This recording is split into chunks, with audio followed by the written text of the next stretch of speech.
Video میں ہم آپ کو سنائیں گے کہ ایک زوجہ اپنے شوہر کو غلام کیسے بناتی ہے، اور ایک عورت جنگل کے شیر جو جنگل کے بادشاہوں کو شیر کہلاتے ہیں انہیں اپنا دوست کیسا بناتی ہے۔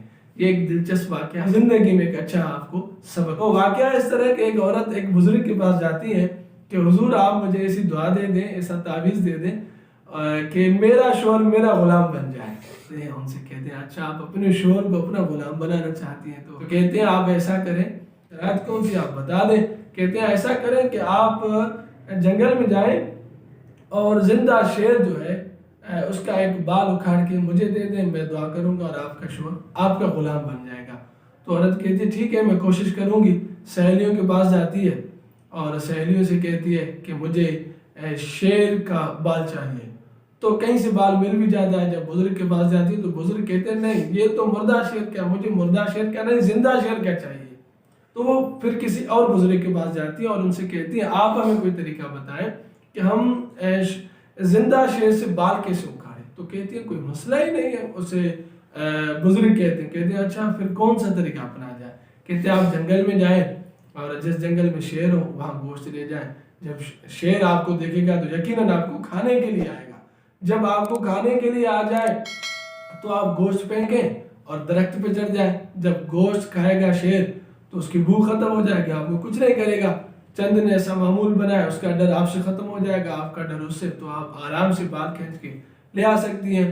تو وہ یہی کہتی ہیں، وہ یہی کرتی ہیں۔ وہ جاتی ہیں جنگل میں گوشت لے کر، شیر بڑے دور سے آتا ہے اور آوازیں نکال کے آتا ہے۔ انسان کی جب اس کے پاس خوشبو آتی ہے تو شیر آتے ہوئے جب اس عورت کو کھانے کے لیے قریب ہی آتا ہے تو گوشت دیتا ہے اور گوشت کھاتا ہے، عورت درخت پہ چڑھ جاتی ہے۔ تو شیر کی جب بھوک ختم ہو گئی تو شیر واپس چلا جاتا ہے۔ اگلے دن بھی یہی معمول، لیکن تیسرے دن عورت کیا کرتی ہے درخت پہ نہیں جاتی، گوشت پھینک کے وہیں کھڑی ہو جاتی ہے۔ اب عورت کا ڈر شیر سے ختم ہو جاتا ہے اور شیر کا ڈر عورت سے ختم ہو جاتا ہے۔ شیر یہی سمجھتا ہے کہ یہ تو مجھے گوشت پھینکنے آتی ہے اور یہ میری دشمن نہیں ہے۔ گوشت کھاتا ہے، شیر چلا جاتا ہے۔ یہی چند دن معمول بن جاتا ہے ان کا۔ پھر ایک دن ایسا آتا ہے کہ عورت کیا کرتی ہے شیر کے اوپر سے ہاتھ ایک گھماتی ہے تو شیر کو کچھ بھی نہیں ہوتا، تکلیف بھی نہیں ہوتی، تو اسی طرح ایک بال کھینچ دیتی ہے۔ وہ بال کھینچ کے جب چلی جاتی ہے بزرگ کے پاس کہ حضور میں یہ بال لے آئی ہوں اور زندہ شیر سے لے آئی ہوں، تو آپ مجھے ایسا طریقہ بتائیں کہ میرے شوہر میرے غلام بن جائے۔ تو وہ بڑا ہنستے ہیں، مسکراتے ہیں، کہتے ہیں اچھا یہ میں کیسے یقین کروں کہ یہ زندہ شیر سے آپ جو ہے بال کھینچ کے اکھاڑ کے لے آئی ہیں۔ تو کہتی ہیں حضور میں نے یہ طریقہ اپنایا۔ بزرگ بات مان جاتے ہیں، کہتے ہیں بالکل۔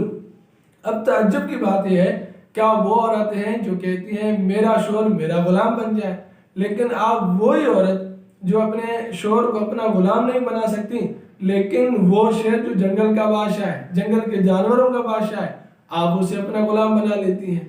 آپ اس کے اوپر ہاتھ کھینچتی ہیں، وہ آپ کو کھاتا نہیں ہے، آپ انہیں اپنا دوست بنا لیتی ہیں، تو آپ کا شوہر تو آپ کے آگے کچھ بھی نہیں ہے۔ تو جیسا طریقہ آپ نے شیر کے آگے، اس طرح کے اور بہت سارے طریقے کار ہیں۔ آپ اپنے شوہر کی فرما برداری کریں، اس کی خدمت کریں تو آپ کا شوہر آپ کا غلام بن جائے گا۔ تو بزرگوں نے آخر میں یہ نصیحت کرتے ہیں کہ محترمہ صاحبہ آپ یہ چاہتی ہیں کہ میرا شوہر میرا غلام بن جائے، آپ یہ مت چاہیں، بلکہ یہ چاہیں کہ میرا شوہر میرا بادشاہ بن جائے۔ اگر آپ کا غلام بن جائے گا تو آپ غلام کی بیوی کہلائیں گی۔ ہم یہ چاہتے ہیں کہ آپ کا شوہر آپ پر حکم چلائے، آپ اس کی فرما برداری کریں اور وہ آپ کی بادشاہ بن جائے اور آپ بادشاہ کی بیوی کہلائیں۔ تو بہت سارے طریقے کار ہیں، اگر میاں بیوی اختیار کرے تو ایک اچھی زندگی اور بہت پیاری زندگی گزار سکتے ہیں۔ سننے کا بہت شکریہ۔ آپ کا اپنا علی احمد۔